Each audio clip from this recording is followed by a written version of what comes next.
Yo, aujourd'hui je vais te présenter 4 exercices qui sont utiles à la fois en escalade et en course à pied. Du coup, c'est des mouvements qui sont vachement intéressants en termes de prévention ou de renforcement. Donc le premier exercice, c'est ce qu'on appelle le Bulgarian Split Squat. Le but du Bulgarian Split Squat, c'est de commencer à renforcer les jambes de manière unilatérale, de cette manière-là. L'avantage, c'est que ça renforce ta jambe à l'avant, pendant que la deuxième a un étirement pour pouvoir faire justement le fait que ton genou se plie de cette manière-là. Pour trouver ta position, tu peux commencer par tout simplement faire une fente. Teste avec ta position de fente, tu regardes quand tu es à 90 degrés. Tu mets ensuite le poids sur le banc. Et en fonction de comment tu positionnes, plus tu veux mettre ton poids vers l'avant, plus ça va travailler la cuisse à l'avant, forcément. Plus tu mets ton poids à l'arrière, plus ça va travailler plutôt au niveau des fessiers. Donc si tu veux être à peu près homogène, mets-toi de manière légèrement penchée vers l'avant. Ça te permettra de travailler l'ensemble. Forcément, tu vas sentir ici un étirement. Donc la jambe arrière gauche va s'étirer en même temps. Ne va pas dans une amplitude où tu sens une douleur. Il va falloir que tu sentes une certaine tension forcément, parce que du coup, c'est un mouvement où tu gagnes quand même en mobilité pour le coup. Si tu sens vraiment que ça te fait mal à la jambe à l'arrière, n'hésite pas à descendre un peu moins intensément au début, à rester dans une position de contraction quand même. Donc là, c'est une position plutôt isométrique. Tu vas sentir que ça chauffe et déjà, c'est très bien. Si par contre, tu es vraiment à l'aise, n'hésite pas à chercher une amplitude que tu contrôles. Donc par exemple, là, tu vois, je vais vraiment très loin, mon genou touche quasiment le sol. Si tu commences le renfort, c'est intéressant de faire entre 8 et 12 répétitions, donc trouver un poids ou un élastique pour que faire les 8-12 répétitions ce soit assez difficile. Si par exemple au bout de 12 répétitions tu sens que tu en as encore sous la pédale pour en faire 10, il faut que tu laisses. Il faut que tu rajoutes un poids ou un élastique pour que ce soit plus difficile. Simplement tu prends un sac à dos que tu remplis avec plein de bouteilles, tu prends un poids, ce genre de choses, ça te permet déjà de travailler la force au niveau de tes cuisses. Et c'est vraiment facile à mettre en place depuis chez toi. Donc là, c'est des indications, forcément, je ne connais pas ton niveau. C'est plus des mouvements qui sont intéressants à travailler, mais en fonction de ton niveau, etc., certains mouvements seront plus intéressants que d'autres. Deuxième exercice, ce qu'on appelle le single leg deadlift. J'en ai déjà également parlé sur la chaîne, mais ce mouvement-là est vraiment tellement intéressant. Et dans tous les cas, sera utile que ce soit en termes de grimpe, de course à pied ou simplement de santé en général. Cette manière-là, tu remontes et tu descends de cette manière-là en essayant de garder l'équilibre. Forcément, ça peut être assez difficile si tu n'as pas l'habitude, donc tu as des variantes. Déjà, tu peux commencer en n'envoyant pas complètement en arrière. Tu peux légèrement fléchir la jambe histoire que ce soit plus accessible, que tu sois plus sur tes appuis. Et encore une fois, selon ton niveau, ça peut être intéressant d'intensifier le mouvement. Je te montre avec élastique, parce que concrètement, c'est quand même beaucoup plus accessible. Et mine de rien, parmi les personnes que j'accompagne, principalement les gens ont du petit matériel, ils n'ont pas forcément des poids, des haltères ou quoi. Et du coup, on peut déjà faire pas mal de choses juste avec l'élastique. Donc là, je refais le même mouvement, tu vois. L'élastique va m'amener vers l'avant. Et là, forcément, c'est beaucoup plus difficile, parce que la tension est importante. Et là, tu contrôles le mouvement, tu reviens. Donc plus l'élastique est tendu, plus ça sera difficile forcément. Ouais, j'ai fait un quadruple nœud.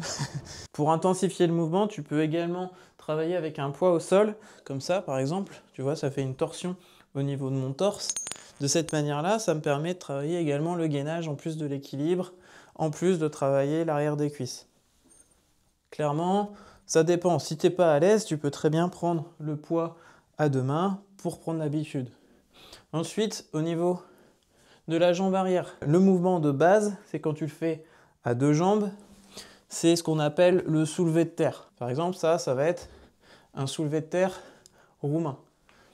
J'envoie les fesses en arrière, les jambes sont légèrement pliées. L'autre, c'est le soulevé de terre jambes tendues. Et là, tu vas sentir plus un étirement au niveau des jambes et le bas du dos. Donc tu peux très bien le faire la jambe légèrement pliée. Tu auras un moins grand étirement au niveau des ischios, mais tu seras plus à l'aise pour faire le mouvement. En tout cas, moi personnellement, je suis plus à l'aise en étant légèrement sur mes appuis. Si tu le fais jambes tendues, tu vas sentir tout de suite que ça, forcément, s'étire.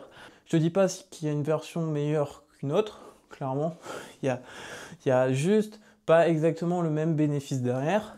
Si tu sens que, par exemple, tu es raide pour des mouvements comme ça peut être intéressant de le travailler jambes tendues avec un poids, parce que justement, ça va t'aider à étirer, à apprendre à ton muscle à accepter d'être étiré. Donc c'est sympa. Si par contre tu as vraiment des difficultés et que tu n'es pas à l'aise, plie légèrement la jambe et ça te permettra d'être plus à l'aise sur le mouvement et tout simplement de faire le mouvement.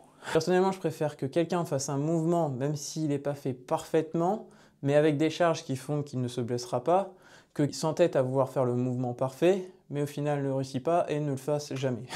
Dans tous les cas, le plus important, c'est de rajouter du mouvement, de tester ton corps, d'apprendre à comprendre ce qu'il te dit. Encore une fois, pars sur 8 à 12 répétitions et tu adaptes les poids ou l'élastique en fonction de ton niveau. Si tu veux aller plus loin, n'hésite pas à télécharger le premier pas.